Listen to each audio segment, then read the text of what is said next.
Olá, boa noite para você. Começamos esta edição com um assunto que pode ser a solução para tratar o vício em cocaína. A possibilidade vem sendo investigada por pesquisadores da UFMG. Os cientistas trabalham no desenvolvimento de uma vacina capaz de levar o corpo a combater o problema. Essa solução estaria na própria molécula da droga. O estudo tem 4 anos e surgiu da tese de doutorado de 2 alunos da UFMG. Nos laboratórios da universidade, os trabalhos foram para o desenvolvimento de uma vacina contra a cocaína. Até então, não existe uma intervenção terapêutica que atue diretamente no problema, que é a cocaína. O que existe são intervenções terapêuticas para tratar os sintomas da cocaína. Na literatura, existem vários relatos de grupos do exterior que já vêm trabalhando em uma estratégia similar, que é então o quê? Estimular o sistema imunológico a se defender contra a cocaína. A pesquisa usou sistemas de aquecimento, técnicas de purificação, entre outras, tudo para a criação de uma molécula sintética.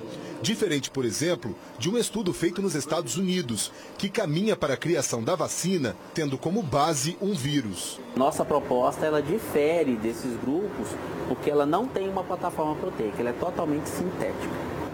Essa substância, ela é então reconhecida pelo sistema imunológico e esse sistema imunológico começa a produzir anticorpos contra a cocaína. As análises com roedores já foram concluídas e mostraram resultados surpreendentes. A partir de agora, o Conselho de Ética da UFMG vai avaliar o início dos trabalhos em primatas, como por exemplo os micos. Com isso, os pesquisadores vão poder avaliar a segurança da vacina, se ela é tóxica e quais são os seus efeitos colaterais. Só depois será aberto um protocolo de testes em humanos. Sendo assim, ela pode ser aprovada e então comercializada.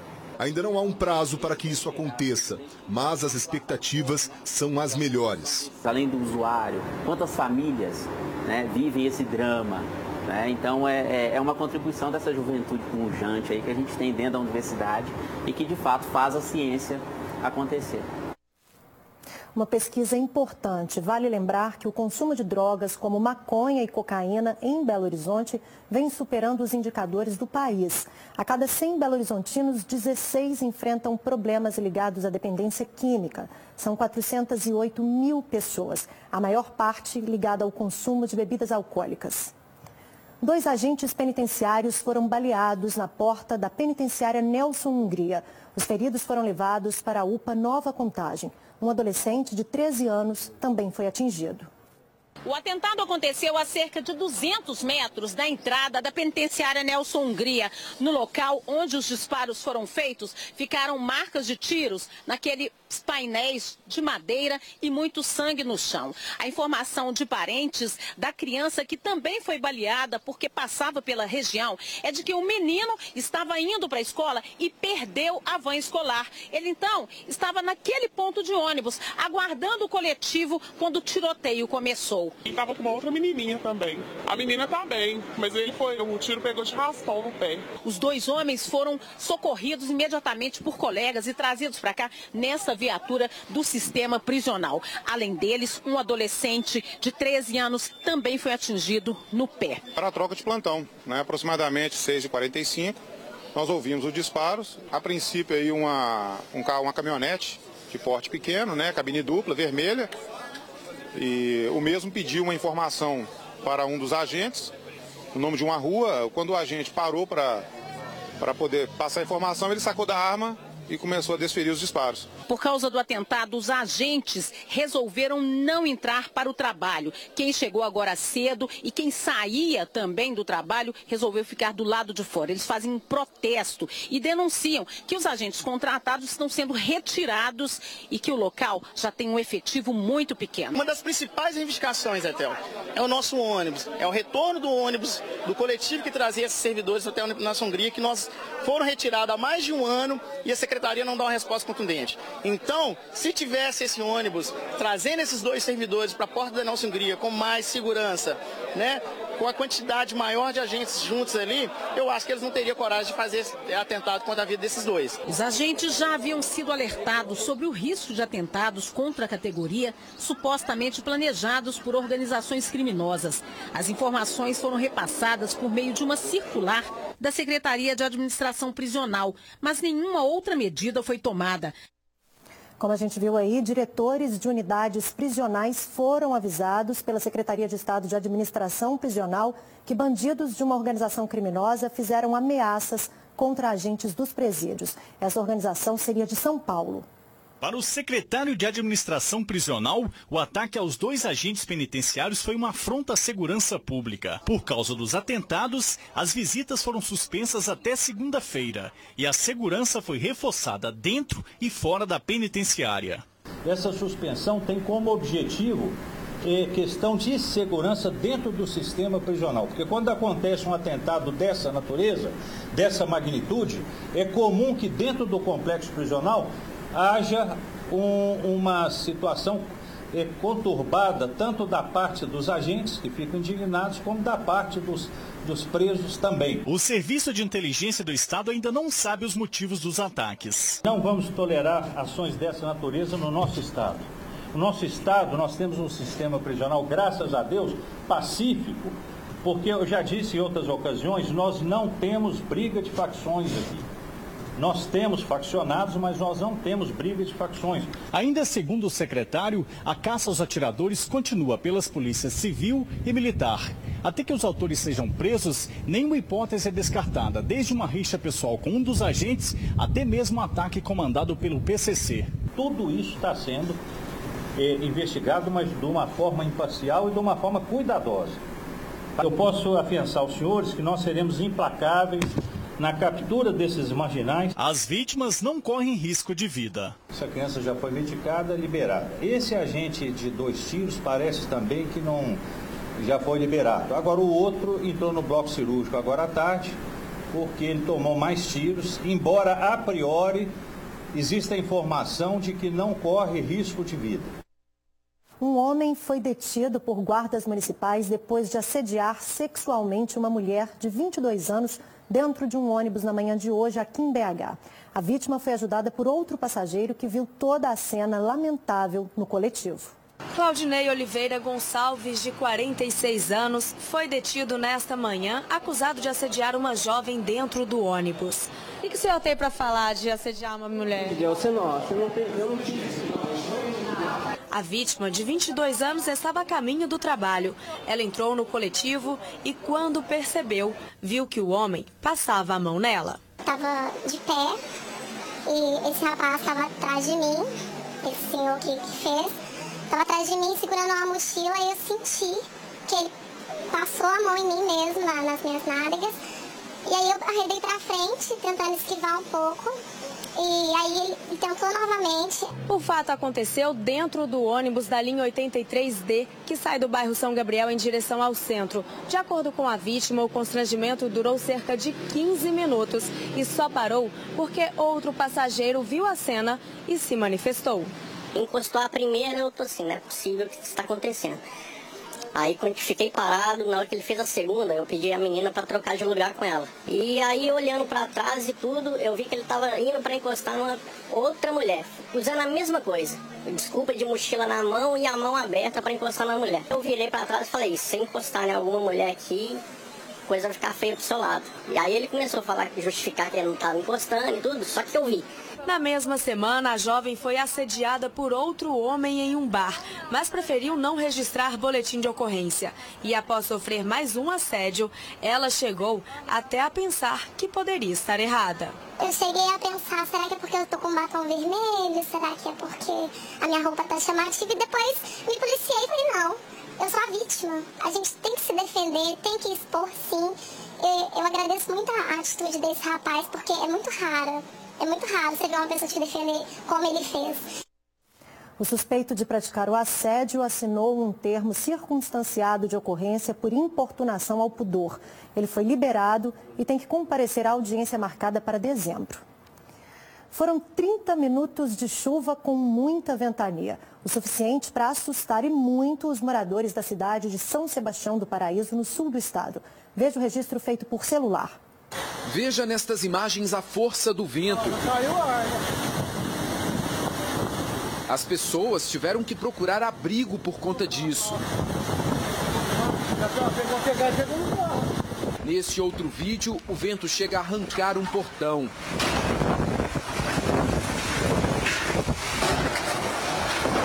A chuva que atingiu São Sebastião do Paraíso nessa segunda ainda deixou moradores sem energia elétrica. Segundo os bombeiros, não houve o registro de feridos graves. Ainda no sul do estado, outra cidade atingida pela chuva forte nessa segunda-feira foi Serrania. Até o forro do teto da Igreja Matriz desabou. Hoje foi dia de contabilizar os prejuízos. A chuva, que veio acompanhada de vento forte e trovoadas, assustou os moradores da cidade. Chuva de agora, olha a enxurrada. Senhor. Nossa, eu achei que eu ia infartar, viu? Que até eu chuva ontem. Fiquei porque a chuva cruzou, né? Veio tanto de baixo como de cima, né? O vento girando, tudo, né? A tempestade deixou um rastro de destruição em Serrania.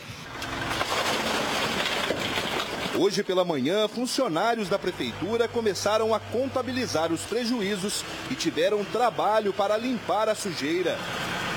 De acordo com informações da prefeitura, pelo menos 15 pontos foram mais prejudicados. O alambrado do campo de futebol da cidade ficou todo retorcido. A estrutura foi comprometida e já está sendo retirada. Na igreja Nossa Senhora Aparecida, mais prejuízos. O forro não aguentou o peso da água e cedeu. Por sorte, a matriz estava fechada na hora da chuva. Parte do muro do cemitério também foi parar no chão. Muitos moradores também tiveram prejuízos. É o caso do Cid, que viu parte da casa dele desabando na hora da chuva. Foi um susto grande demais, porque eu vim fechar uma janela justo na onde ela caiu. Eu saí correndo e ela foi descendo em cima. Aí onde eu levei uns esfolão só na cabeça, na perna, o prejuízo para mim é grande. Porque eu até no momento eu estou desempregado, né? Que eu tenho que ver o que eu faço agora, mas pelo menos tem muito vizinho, muitos amigos aqui que me ajudou na hora que socorrer minhas coisas aqui, que eu tenho. E agora eu tenho esperança da prefeitura, que eles falaram para mim que vão me ajudar.